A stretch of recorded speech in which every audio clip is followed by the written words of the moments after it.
Jedným z kultúrnych pilierov mesta je Jókajeho divadlo, ktoré je jednou z najdôležitejších ustanovizní kultúrneho života Maďarov žijúcich na Slovensku. V priebehu svojej viac ako 50-ročnej existencie divadlo prinášalo a dodnes prináša na doskách znamenajúcich svet množstvo dramatizácií diel autorov z celého sveta.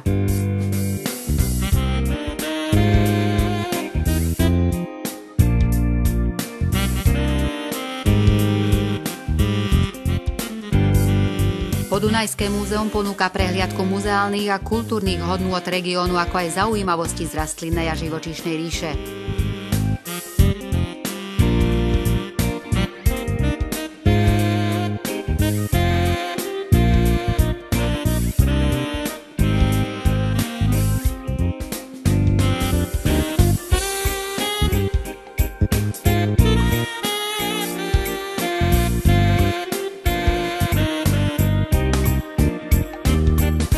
Obyvatelia maďarskej a slovenskej národnosti majú vlastné kultúrne spolky ako Čemadok a Matica Slovenská.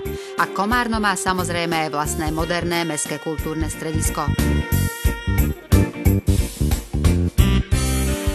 Kultúrou mesto žije.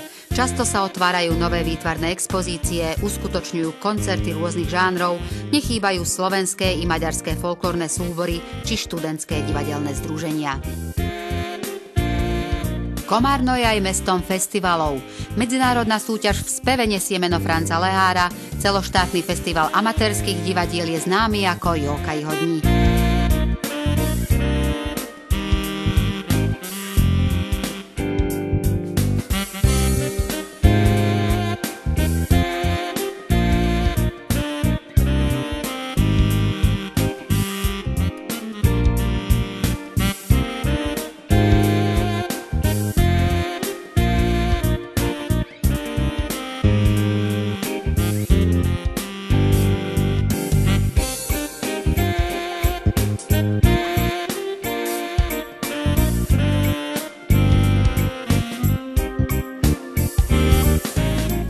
Ľudí každoročne vyrazia do ulic na spoločné podujatia Komárna a Komáromu, ktoré dostali názov Komárňanské dni.